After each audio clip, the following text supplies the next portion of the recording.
2 miliar lebih melibatkan puluhan orang dalam Kepala UPT Perpustakaan Universitas Makassar AI yang diduga berperan sebagai bos pabrik web palsu serta satu staf kampus.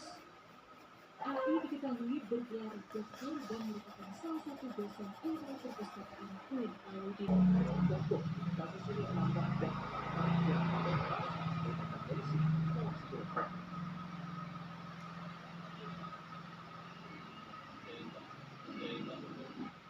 Dia berkala jika seorang anggota polisi dikatakan marah kepada seorang pelayan toko elektronik.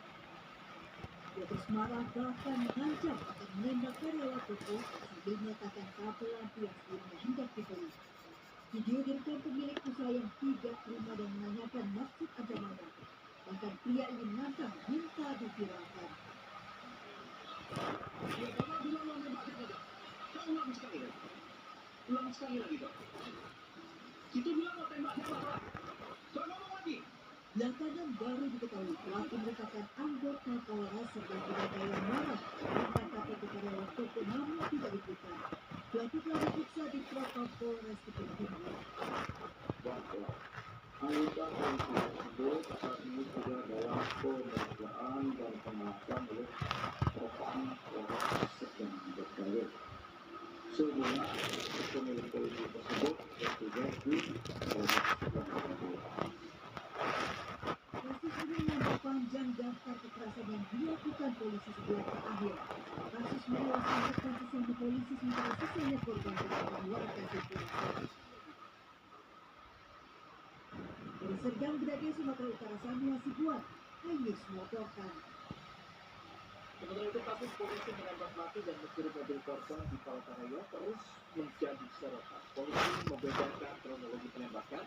Sopir taksi online yang melaporkan kasus ini ditetapkan sebagai tersangka karena membantu Brigadir Akhil.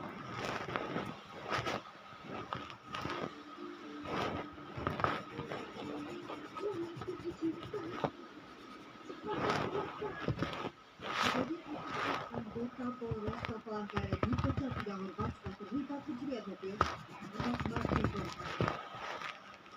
Jasad korban sopir ekspedisi ditemukan di kebun sawit. Kasus terungkap setelah tersangka seorang sopir taksi online melaporkan kasus ini ke polisi.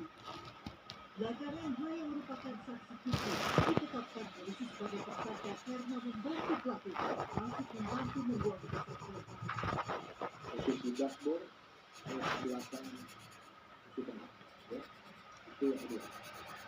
Yang ketiga, buang mayat di kali di Gunung Kawi.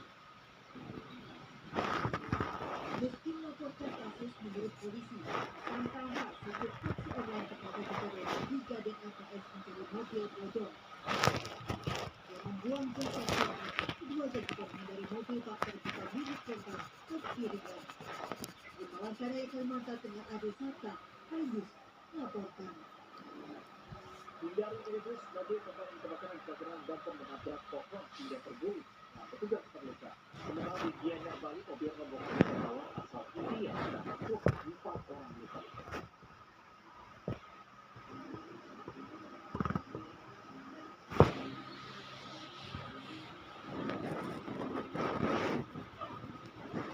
Mobil damkar terguling di Jalan Raya Kelapa II Kabupaten Tangerang, Banten. Kecelakaan berawal saat mobil damkar melakukan pemadaman berangkat dari Pakubangan ke Kelapa II. Menghindari tabrakan dengan minibus, pengemudi mobil damkar menggunakan setir. Laju tak terkendali, mobil damkar menabrak pohon. Enam petugas pemadam dilarikan ke rumah sakit. Mobil wisatawan dan berangkatan terjadi di Jalan Raya Kayakan Gianyar Bali. Para wisatawan asal India termasuk dari 4 hakim terluka. Mobil wisatawan dari berbagai kanan ditabrak truk dari arah perlawanan. Arus lalu lintas menuju Kintamani macet total. Truk berusaha menabrak 2 pengendara sepeda motor di Jalan Raya Bogor Ciawi, Bogor, Jawa Barat. Seorang korban tewas di lokasi, sementara 2 korban luka dilarikan ke RSUD Ciawi, Bogor. Sopir truk diamankan polisi untuk pemeriksaan. Penyebab tabrakan akibat truk mengalami remblong. Berikutnya, pemirsa, Kejaksaan Tinggi Jakarta menggeledah kantor Dinas Kebudayaan Provinsi Jakarta terkait dengan dugaan kegiatan fiktif daerahnya anggaran hingga 1 miliar rupiah. Sudah ada reporter kami yang reporter kantor Kejati Jakarta. Syahriza, selamat siang, silakan dengan laporan.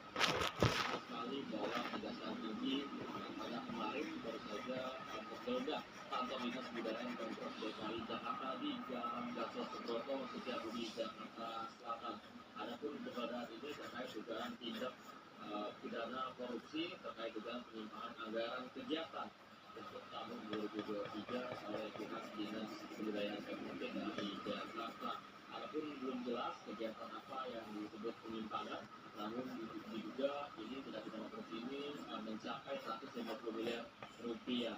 Reza dan juga bisa selain di Gatot Subroto ada beberapa tempat yang diperiksa seperti kantor IO Giarto di Jakarta Selatan, 2 rumah tinggal di Kebun Jeruk di Jakarta Barat, dan 1 rumah di Matraman Jakarta Timur, di mana dari setiap tempat-tempat diperiksa ini ada beberapa barang yang disita seperti laptop, ponsel, komputer, uang, dokumen dan berkas penting lainnya. Modus daripada anggaran penyimpangan kegiatan ini dilakukan dengan cara membuat stempel dan nota palsu dari pihak ketiga yang dilakukan oleh pihak penyelenggara setiap kegiatan dari Dinas Kebudayaan Pemprov DKI Jakarta. Namun dari pihak Pemprov DKI Jakarta ini mendukung Kejati untuk mengusut tuntas kasus ini hingga selesai. Sementara itu Reza kembali ke studio. Terima kasih Reza Jansi melaporkan langsung dari Jakarta. Pemirsa, suami artis Sandra Dewi, Harvey Mois, terdakwa korupsi Natalia Ketimbang, menangis saat menyampaikan nota pembelaan atau pledoi. Dalam persidangan Rabu siang, Harvey menyebut istrinya menjadi anak yang paling dirugikan karena kehilangan karir dan pekerjaan.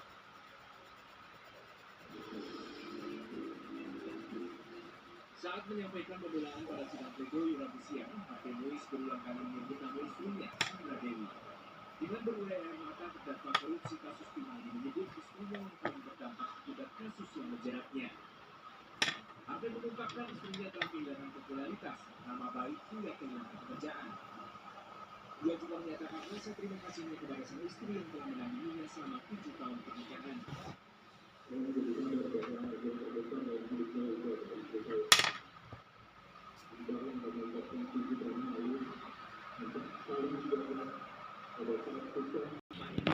Pengadilan Negeri Jakarta